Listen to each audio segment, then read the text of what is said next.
Hello दोस्तों, आज हम हिंदी विषय का एक टॉपिक करने जा रहे हैं, वर्ण व्यवस्था एवं भाषा बोध। ये हमारा पार्ट 1 होने वाला है, जिसके अंतर्गत हम वर्ण, लिपि, स्वर, व्यंजन, वर्णमाला, घोष, अघोष, अल्पप्राण, महाप्राण ये सब को सीखेंगे। आज के हमारे टॉपिक में हम वर्ण, लिपि, स्वर और वर्णमाला को देखेंगे। तो सबसे पहले वर्ण को समझने से पहले हमको एक बात को और समझना ज़रूरी है कि ध्वनि क्या होती है। ध्वनि, जो भी हम कुछ बोल रहे हैं, जो भी हम मुंह से जो बोलते हैं और कानों से जो सुनते हैं, वे अनेक प्रकार की ध्वनियाँ होती है। ध्वनियाँ जो होती है वो मिल करके बनाते हैं वर्ण। ठीक है, ये ध्वनि जो होती है वो मिल करके बनाते हैं क्या? वर्ण। और वर्ण मिल करके क्या बनाते हैं? शब्द बनाते हैं। और शब्द मिल करके क्या बनाते हैं? वाक्य बनाते हैं। ठीक है, तो जो हम बोलते हैं, सुनते हैं, वे सब अनेक प्रकार की क्या होती हैं? ध्वनियाँ होती हैं। ध्वनियाँ मिलकर के क्या बनाती है? वर्ण बनाती हैं। और वर्ण मिलकर के बनाते हैं शब्द, शब्द मिलकर बनाते हैं वाक्य। ठीक है, तो ये हमारा एक ध्वनि से लेकर वाक्य तक का हमने देख लिया। अब हम समझते हैं वर्ण किसको कहते हैं। ठीक है, तो वर्ण उस मूल ध्वनि को कहते हैं जिसका खंडन नहीं किया जा सकता। मतलब कि क्या है? जिसका खंडन नहीं किया जा सकता, मतलब कि हम एक एग्जाम्पल के रूप में समझते हैं राम। राम में 4 मूल ध्वनियाँ हैं। मूल ध्वनि मतलब कि जिसका खंडन नहीं किया जा सकता, वो कहलाता वर्ण। अब राम हम लिखते हैं राम, तो राम में क्या लिखते हैं? रा, धन, म। ये क्या हुआ? ये 2 अक्षर हुए, रा और म, 2 अक्षर हुए।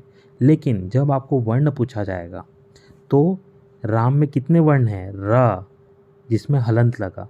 ध्वनि को कैसे प्रदर्शित करते हैं? ध्वनि जो होती है ना, उसको हम बोल सकते हैं, सुन सकते हैं, लेकिन लिख नहीं सकते। जब भी हम कोई चीज़ लिखते हैं, जैसे र हम लिखे और उसमें एक हलंत लगा दिया, मतलब कि ये पूरा ये जो है ये वर्ण को प्रदर्शित करते हैं ऐसा लिख करके। मतलब जहाँ ये हलंत का चिन्ह लगा तो ये समझ जाओ ये प्योर वर्ण है। अगर किसी भी ध्वनि को लिखित रूप से अगर प्रदर्शित करें तो वो वर्ण बन जाता है। ठीक है, तो अब देखते हैं र, धन, अ, धन, म, धन, अ। ये क्या हुआ? 4 ठो वर्ण कहलाए। 1, 2, 3, 4। ये 4 क्या है? वर्ण। लेकिन अगर आपको पूछा जाए कि इसमें अक्षर कितने हैं, तो हमारे पास 2 अक्षर बताएंगे हम, रा और म, ये 2 अक्षर बताएंगे। लेकिन हमको पूछा जाए वर्ण कितने हैं, तो हम क्या बताएंगे? रा, धन अ, धन म, धन अ, ऐसा बताएंगे। 4 वर्ण होंगे राम में। इस तरीके से हम देखें इसको एग्जाम्पल के तौर पे। ठीक है, इसके बाद हम देख लेते हैं कि इसी प्रकार ये परिभाषा के रूप में बताया गया है, इन्हीं खंड मूल ध्वनि को वर्ण कहते हैं। मतलब ये जो खंड खंड हुआ है, रा, धन अ, धन म, धन अ, ऐसा मिला के जो राम को खंड किए हैं, तो यही क्या होती है? यही मूल ध्वनि क्या कहलाती है? वर्ण कहलाती है। ठीक है, अब देखो यहाँ वही चीज़ दिया है, राम में कुल 2 अक्षर होते हैं परंतु 4 वर्ण होते हैं, हमने अभी देखा। ठीक है, इसके बाद हम देखते हैं ध्वनि शब्द की आधारशिला है। ध्वनि के बिना शब्द की कल्पना नहीं की जा सकती। सही बात है, ध्वनि जो है शब्दों की आधारशिला है। ध्वनि के बिना शब्दों की कल्पना नहीं की जा सकती। ध्वनि को लिखित रूप में व्यक्त करने के लिए ध्वनि चिन्ह मतलब जैसे हमने लिखा र, धन, ऐसा करके हमने ये लगाया ना था, मतलब ये चिन्ह जो लगाया था इसी को ध्वनि चिन्ह कहते हैं। मतलब जो वर्ण जो होता है इसी को ये ध्वनि चिन्ह कहते हैं। ठीक है, उसको प्रदर्शित करने के लिए ध्वनि चिन्ह लगाते हैं। तो क्या लिखा है कि ध्वनि चिन्ह बनाते हैं तब इन्हें वर्ण कहते हैं। वही जब ध्वनि जो रहती है जैसे र, उसमें हलंत लगा दिया, तब ये क्या कहलाएगा? वर्ण कहलाएगा। ठीक है, अच्छा, ध्वनि को हम लोग आगे हम देखो, ध्वनि जो है उसको बोलने व सुनने के लिए प्रयोग होता है, जबकि वर्ण लिखने और पढ़ने के लिए। हमने अभी देखा ध्वनि जो होती है वो बोलते समय और सुनते समय प्रयोग होती है, लेकिन वर्ण क्या है? लिखने के लिए प्रयोग होती है, ये वर्ण होता है। ठीक है, अच्छा, एक और इसमें जो है बताया है, एक और लाइन बताया है, इसको ज़रा ध्यान से देखें। ध्वनि दृष्टव्य नहीं होता है, परंतु वर्ण द्रष्टव्य जाहिर सी बात है कि ध्वनि जो है सुनने और बोलने के लिए होती है, मतलब हम उसको देख नहीं सकते, है ना। तो ध्वनि जो होता है दृष्टव्य नहीं होती है, परंतु जो वर्ण है उसको हम क्या कर सकते हैं, देख सकते हैं। तो ये जो है अंतर कभी कभी आपको क्वेश्चन में पूछ सकता है, आप इसको थोड़ा सा अच्छे से देखें, ठीक है। आगे हम देखते हैं, ये हमको समझ में आ गया, वर्ण जो होती है वो उस मूल ध्वनि को कहते हैं जिसका खंडन नहीं किया जा सकता, मतलब टुकड़े नहीं किए जा सकते, ठीक है। ये हमने वर्ण देख लिया। इसके बाद हम देखते हैं लिपि किसको बोलते हैं। भाषा की सभी ध्वनि के निर्धारित प्रतीक चिन्हों के सामूहिक रूप को लिपि कहते हैं। मतलब कि अब जो ध्वनि बोले, ध्वनि किसको बोले, जिसको हम बोल सकते हैं, सुन सकते हैं, ठीक है। अगर ध्वनि को ध्वनि चिन्ह लगा दिया जाए तो क्या बन गया, वर्ण। और अगर प्रतीक चिन्ह को लगा दिया जाए और उनके समूह जो बना दिया जाए, मतलब ये कुल मिला के कहना चाह रहा है कि वर्णों का जो समूह बना दिया जाए तो वह लिपि होता है, ये कहना चाह रहा है। तो भाषा के सभी ध्वनि के निर्धारित प्रतीक चिन्ह के सामूहिक रूप को लिपि कहते हैं, ठीक है। इसके बाद में हम देखते हैं हिंदी लिपि का नाम, हम तो जानते ही हैं हिंदी के लिपि जो है उसका नाम क्या है, देवनागरी लिपि। इसी प्रकार से पंजाबी का गुरुमुखी, अंग्रेजी का जो है रोमन, ये सब अलग अलग जो भाषाएं हैं उसकी अलग अलग लिपियों में लिखी जाती हैं। वो सब भाषाएं जो है, बीच में बहुत सारी भाषाएं हैं, ठीक है। देवनागरी लिपि जो है उसको भी अनेक भारतीय भाषाओं में लिखी जाती है। तो ये था लिपि, ठीक है। लिपि भी देख लिया हमने। इसके बाद हम और समझते हैं आगे वर्णमाला। वर्णमाला किसको कहते हैं, वर्णों के क्रमिक व्यक्तिगत समूह को वर्णमाला कहते हैं। इसका मतलब क्या है, वर्णों के, हमने देखा अभी वर्ण किसको बोलते हैं, क ख ग, ये वर्ण है। ये वर्ण कब कहलाएंगे, जब इसमें ऐसे चिन्ह लगेगा, ठीक है। तो ये वर्ण हो गए। ऐसी हमारे पास वर्ण है बहुत सारे, ठीक है। कुल हिंदी भाषा में 52 वर्ण हैं, ठीक है। हमने बताया भी है कुल हिंदी भाषा में जो है 52 वर्ण हैं। तो ऐसे जो वर्ण हैं इसके जो समूह हैं इसको बोलते हैं वर्णमाला, ठीक है। तो ये हो गया वर्णमाला। अब हम देखें 52 वर्ण कौन कौन से हैं। तो 52 वर्ण में पहले हम देख लें स्वर।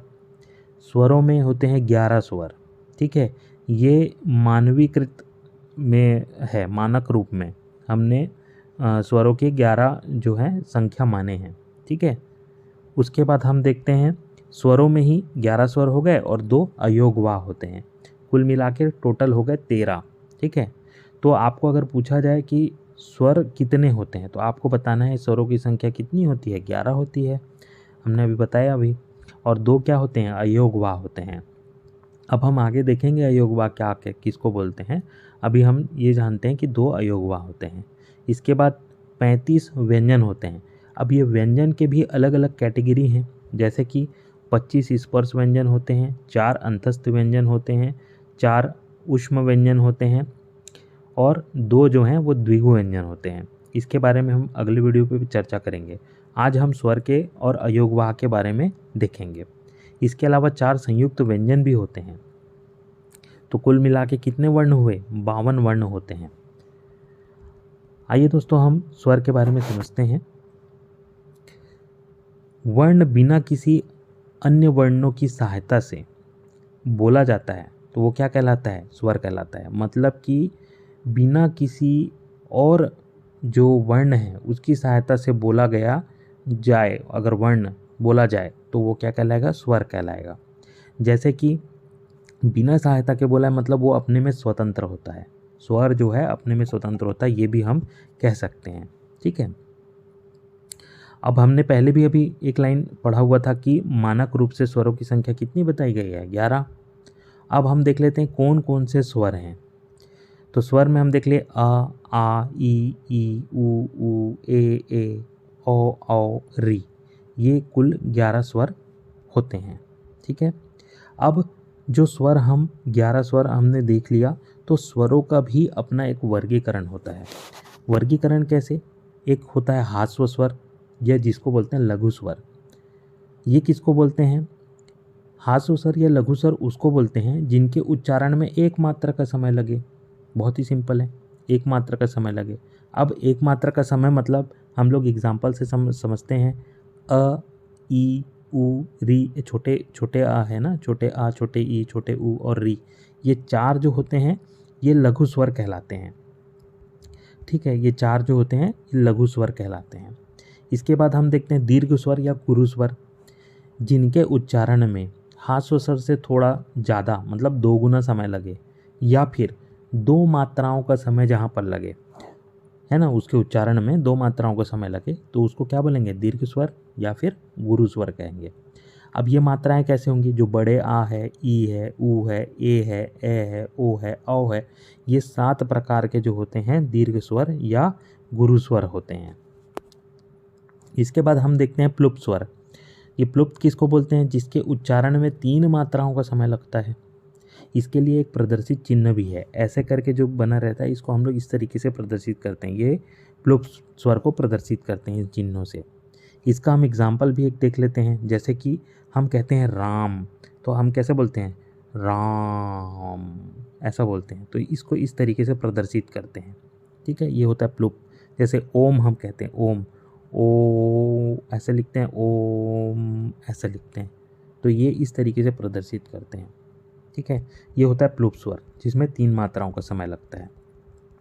तो हमने स्वर में अभी एक थोड़ा सा हम इसको रिवाइज भी कर लेते हैं।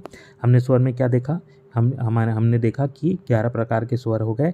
स्वर का वर्गीकरण देखा, जिसमें ह्रस्व स्वर था, जिसमें 1 मात्रा का समय लगता था, ये 4 प्रकार के देख लिए। दीर्घ स्वर हमने देखा, जिसमें 2 मात्रा का समय लगता था, जिसमें ये देख लिया हमने 7 प्रकार के, और प्लुप्त स्वर देख लिया। इसके बाद हम नेक्स्ट देखते हैं, इन्हीं स्वर को ही उत्पत्ति के आधार पर अगर देखा जाए तो ये भी 2 प्रकार के वर्गीकृत किया गया है उत्पत्ति के आधार पर। ये कैसे होगा, ये मूल स्वर और संधि स्वर के 2 प्रकार के बांटे गए हैं इसको। ठीक है, उत्पत्ति के आधार पर। तो ये मूल स्वर किसको बोलते हैं, मूल स्वर मतलब कि हम सिंपल भाषा में समझे तो लघु स्वर जो है ना, जैसे अ, ई, ऊ, री, ये जो होते हैं, ये 4 प्रकार के हमने लघु स्वर देखा था, है ना। तो यही जो होते हैं ये मूल स्वर होते हैं। अब ये मूल स्वर किसको बोलते हैं, जिनकी उत्पत्ति दूसरे स्वरों के मेल से नहीं होती, मतलब कोई दूसरे स्वर की आवश्यकता नहीं होती इनकी उत्पत्ति के लिए, ये कहलाते हैं मूल स्वर। ठीक है, और संधि स्वर किसको बोलते हैं, जिसकी उत्पत्ति के लिए दूसरे स्वरों की आवश्यकता होती है। जैसे कि हम लोग एग्जाम्पल से देखें तो ये अ, ई, ऊ और री जो है, ये जो होता है वो मूल स्वर होते हैं, इसके लिए दूसरे स्वरों की आवश्यकता नहीं है इसकी उत्पत्ति के लिए। लेकिन यहीं पर हम लोग संधि स्वर को देखें तो जैसे अ और अ, ये दोनों मिलाएंगे तो क्या बनता है, आ बनता है। मतलब आ बनाने के लिए हमको 2 स्वरों की आवश्यकता पड़ी, तो ये कौन सा हो जाएगा, ये संधि स्वर कहलाएगा, आ जो है। तो ये जो संधि स्वर है ये भी 2 प्रकार के होते हैं। कैसे 2 प्रकार के, ये संयुक्त स्वर होता है और एक दीर्घ स्वर होता है। अब ये संयुक्त स्वर और दीर्घ स्वर क्या होता है, ये दोनों संधि स्वर के प्रकार हैं। ठीक है, तो संयुक्त स्वर मतलब जिनकी उत्पत्ति दूसरे स्वरों के मेल से होती है, मतलब कि जिनकी उत्पत्ति जो है दूसरे स्वरों के मेल, मतलब वो स्वयं के स्वर का मेल नहीं है। मतलब अ है, अ के साथ में अ नहीं मिल रहा है, ई मिला या ए मिला या ओ ऊ मिला, है ना, या फिर ओ मिला, मतलब दूसरा स्वर कोई मिल रहा है, सेम स्वर नहीं मिल रहा है उसके साथ, तो ये क्या कहलाएगा, संयुक्त स्वर कहलाएगा। एग्जाम्पल के लिए हमने यहाँ देखा भी है, जैसे अ और ई मिल करके ए बनाए, फिर आ और ए मिल करके ए बनाए, अ और ऊ मिल करके ओ बनाए, और आ और ओ मिल करके ओ बनाए। ये 4 प्रकार हमने देख भी लिया इसको। ठीक है, ये कहलाएंगे संयुक्त स्वर। इसी प्रकार दीर्घ स्वर देख लेते हैं, जिनकी उत्पत्ति उसी वर्ण में उसी वर्णों के मेल से होती है। मतलब कि क्या कह रहा है, एक उत्पत्ति अ है, जैसे अ, इसके साथ में अ मिला दिया जाए, सेम वर्ण हो गया, सेम स्वर हो गया ना, अ और अ दोनों मिला करके क्या बना रहे, आ हो रहा है, तो ये क्या कहलाएगा, दीर्घ स्वर कहलाएगा। ठीक है, उसी प्रकार हमने और भी एग्जाम्पल ले लिए हैं, जैसे कि हमने तो ये देख लिया अ और अ मिल के आ बना लिया, फिर ई और ई मिल करके क्या बनाया, बड़े ई बना लिया, फिर ऊ और ऊ मिल करके बड़े ऊ बना लिया, तो ये क्या कहलाएगा, दीर्घ स्वर कहलाएगा। ठीक है, इसके बाद ये तो हमने स्वर देख लिया। अब हमने एक अभी थोड़ी देर पहले हमने देखा था अयोग वाह। तो ये अयोग वाह क्या होता है, अयोग वाह जो होता है ये 2 प्रकार के होते हैं अयोग वाह। एक तो होता है अनुस्वर और एक होता है विसर्ग, ये दोनों अयोग वाह माना गया है। अनुस्वर मतलब कि हम जो ऐसे बिंदी लगाते हैं ना, ये अनुस्वर कहलाता है। और विसर्ग क्या होता है, ये विसर्ग कहलाता है। ठीक है, ये विसर्ग कहलाता है और ये अनुस्वर कहलाता है। तो अब हम थोड़ा सा जान लेते हैं। ये अयोगवा जो होता है ना, ये ना तो स्वर होता है ना ही व्यंजन होता है, ये दोनों नहीं होता है। मतलब कि इसमें स्वर के भी गुण नहीं होते हैं और व्यंजन के भी गुण नहीं होते हैं, ये दोनों के गुण इसमें नहीं होते हैं। ठीक है। अब ये अयोगवाह जो होता है ये स्वर के सहारे चलता है, स्वरों के सहारे चलता है। स्वर और व्यंजन दोनों में इनका प्रयोग होता है। मतलब ये अयोगवाह जो है स्वर और व्यंजन दोनों में प्रयोग होता है और स्वर के सहारे चलता है। ठीक है। एग्जाम्पल के लिए जैसे हमने देख लिया अंगूर, अंगूर में देखो अम की मात्रा लगाए ना, अंगूर ऐसे लिखते हैं अंगूर। ठीक है, तो ये जो होता है ये स्वर है। और व्यंजन के रूप में हम देख लिए अंग, रंग, ये देखो रंग, र में अम की मात्रा लगी हुई है, ये तो हमने स्वर देख लिया, इसके साथ साथ ये व्यंजन हो गया। ठीक है। इसके बाद में हम देखते हैं कि अयोगवाह ना तो स्वर है ना ही व्यंजन है, इसलिए इन्हें अयोगवाह कहा गया है। फिर भी यह अर्थ ग्रहण करते हैं या अर्थ निर्वहन करते हैं, इसलिए अयोगवाह कहते हैं। अब इसको वही समझाया है जो हमने अभी पढ़ा है। ठीक है। स्वर और व्यंजन दोनों के गुण इसमें नहीं होते, हमने अभी देखा स्वर और व्यंजन दोनों के गुण इस पे नहीं होते हैं। ठीक है। अब हम नेक्स्ट देखते हैं इस पे।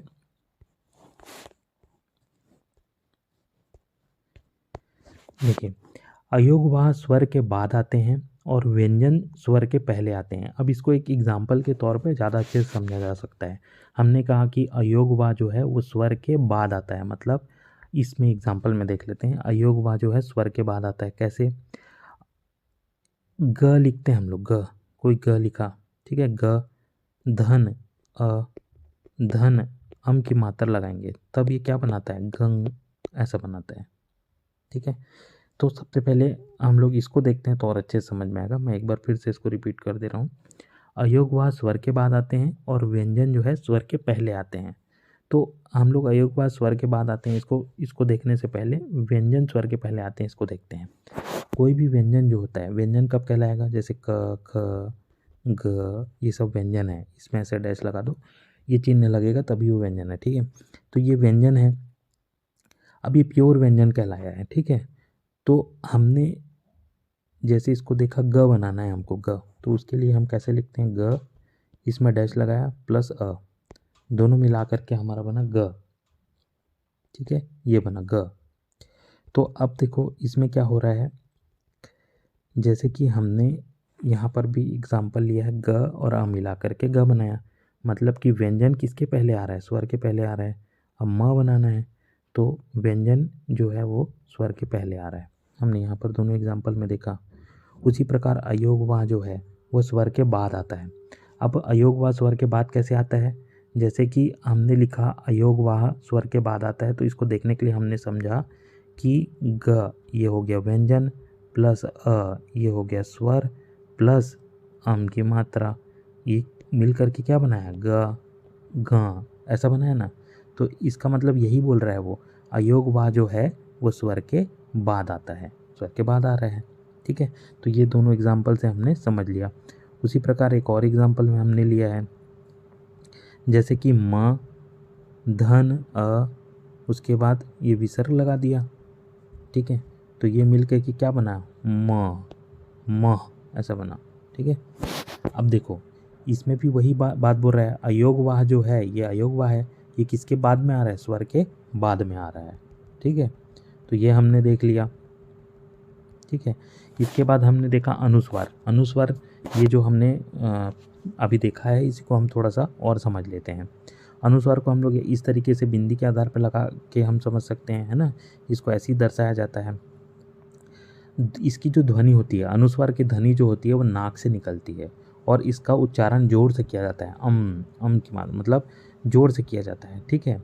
स्वरों के बाद आने वाला व्यंजनवत ध्वनि है, हमने देखा अभी स्वरों के बाद आता है, व्यंजनवत ध्वनि है ये। ठीक है। एग्जाम्पल में हमने देख लिया बंदर, कंधा, दंत, कंठ, ये सब एग्जाम्पल देख लिया। उसी प्रकार विसर्ग देखा, यह भी अनुस्वार की भांति स्वरों के बाद आता है। मतलब हमने एक विसर्ग वाला एग्जाम्पल भी देख लिया था, है ना, एक अनुस्वार वाला एग्जाम्पल देखा, एक विसर्ग वाला देखा। तो ये भी क्या होता है, स्वरों के बाद आती है। लेकिन इसमें समझने वाली बात ये है कि व्यंजन की तरह इसका जो है मतलब उच्चारण होता है। ये व्यंजन की तरह लगता है, जब उच्चारण करते हैं ना म ऐसा बोलते हैं, तो इसका उच्चारण जब करते हैं तो ये लगता है व्यंजन की तरह। और इसके उच्चारण में ना ह की ध्वनि निकलती है, ह आखिरी में मह ऐसा बोले ना तो ह की ध्वनि निकलती है। ठीक है। अच्छा, इसका उच्चारण जो होता है ये कंठ से बोला जाता है। एग्जाम्पल के रूप में हम देख लेते हैं, जैसे प्रातः, नमः, ये सब इसका एग्जाम्पल है विसर्ग का। उसी प्रकार से हम लोग अनुस्वार देख लेते हैं। अब ये भी बहुत महत्वपूर्ण टॉपिक है, अनुस्वार। अब ये अनुस्वार क्या होता है, जैसे हम लोग चंद्र बिंदु पढ़े होंगे, चंद्र बिंदु ऐसा लगाते हैं, तो यही चंद्र बिंदु जो है ये अनुनासिक कहलाता है। अनुनासिक, ठीक है, अनुनासिक ये बहुत इंपॉर्टेंट है, मैंने कुछ और बोल दिया था, है ना। ये अनुनासिक हम अभी पढ़ रहे हैं। अनुनासिक, अनुनासिक को कैसे प्रदर्शित करते हैं, चंद्र बिंदु के माध्यम से। यदि स्वरों का उच्चारण मुख और नाक से किया जाए और लघुता कोमलता हो तो उसे अनुनासिक स्वर कहते हैं। मतलब कि यदि उच्चारण जो है मुख और नाक से हो रहा हो, ठीक है, जो स्वर जो है उसका उच्चारण जो है मुख और नाक से हो रहा हो, और उसमें जो होता है जब हम बोल रहे हैं तो उस टाइम में उसमें कोमलता झलक रही हो, तो वो क्या होता है, अनुनासिक स्वर कहलाता है। ठीक है। अनुनासिक स्वर की गिनती वर्णों में नहीं होती है। ठीक है। मतलब कि जो वर्ण हम देख रहे हैं ना, वर्ण, इस वर्णों में अनुनासिक स्वर को नहीं लिया गया है वर्ण में। ठीक है, वर्णों में इसकी गिनती नहीं होती है। अनुनासिक स्वर की गिनती वर्णों में नहीं होती, हमने देख लिया। अच्छा, एक एग्जाम्पल के माध्यम से हम देख लेते हैं चांद। जैसे हमने चांद लिखा, अम की मात्रा और द, चांद, ठीक है, तो हमने इसको कैसे दिखा, पहले तो च लिखा, हलंत लगाया, ये हो गया क्या, व्यंजन। उसके बाद ये हो गया हमने अनुनासिक, यहाँ पर हमने चंद्र बिंदु लगा लिया। उसके बाद हमने लिखा द, ये टोटल मिलके बना क्या, चांद। ठीक है, तो इस प्रकार से इसका उच्चारण होता है। ठीक है, ये क्या कहलाता है, अनुनासिक कहलाता है। ठीक है, तो ये था हमारा आज का टॉपिक। आशा करता हूँ आपको अच्छे से समझ में आया होगा। आज के लिए धन्यवाद।